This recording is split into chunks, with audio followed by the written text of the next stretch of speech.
Why is Ryzen running hot? So I'm talking about Ryzen 3000 under an overclock. Many people that bought a Ryzen chip since around February 2020 have gotten better chip quality, enabling better overclocks. Chips bought at launch in the next few months have often had a hard time overclocking to 4.2 GHz, even when water cooled. Of course not always, but most of the time. Since then, AMD has managed to up their silicon quality to the point that newer chips can achieve 4.4 GHz under sublime cooling conditions. Since more people will have or will try to overclock their Ryzen chips, many will find that Ryzen 3000 is not as tame as the 7nm process would have suggested.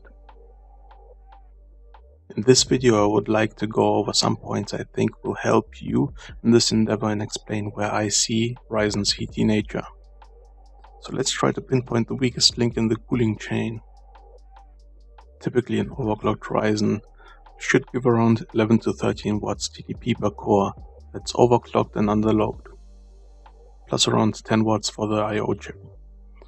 These are estimates of course. That gives a quad core around 62 watts TDP, a hexa core 88 watts, octa cores around 115 watts, and so on. On the other hand, water coolers as well as high-end air coolers boast a TDP capacity of over 200 watts. So why would an 8-core, for example, run into the mid-80s degrees Celsius with these numbers? Let's take a look at the typical Ryzen 3000 under the IHS. This would be either a Ryzen 9 3900X or 3950X. 2 core chips and 1 I/O chip. Every Ryzen 3, 5 and 7 would look like this. Now both pictures wouldn't be suspicious on their own, but let's see how it lines up with the CPU block for water coolers. That's on 90% of all AIOs, routing from the fact that Acertec supplies most of the common brands out there. Asus, NZXT, a big part of Corsair's AIOs, many more get the CPU block from Acertec. What catches my eye is that only half of the copper cold plate touches the part that produces a majority of the heat. That leaves a lot of dead space that could have contributed to the cooling doing barely anything.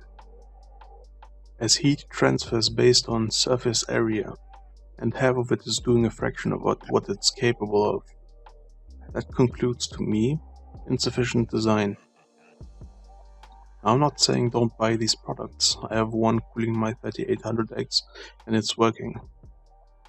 Just maybe have another look around at alternatives. That leads us to the first treat to tame the beast. If you want an AIO for your Ryzen 3000 chip, take a look at the CPU block, and if it's rounded or squared. Squared is to be preferred. Now that we have the right cooler, there's a second point that seems to bring the temps to an unexpected level. I have looked up some voltages of new CPUs, Ryzen 3000 and for the fun of it, Intel's 9th gen. It seems that Ryzen runs voltages too high for anyone's liking. Now I'm sure AMD has its reasons, but in my experience, most of your 3000 series chips don't need idle voltages of 1.4 volts and a load voltage of 1.3 at 4.1 GHz. High voltage adds heat output, so I would suggest lowering it as much as your personal sample allows. Now be warned, lowering voltages may introduce unstableness into your systems, but it's always worth a try, as lowering voltages is always healthy for your CPU. If you're satisfied with your performance at 4.1 or maybe 4.2 GHz, then try lowering the voltage to a static 1.2 volts. If it stays stable, then you have just a bit of temperature advantage and a bit quieter running CPU fans. By the way, I'm planning more detailed videos covering both ends of the coin, undervolting and overclocking for beginners, so subscribe for that. If any of this helped you out and you enjoyed the content, leave a like and subscribe for more Ryzen content, anything computer related really. So cheerio, bye bye.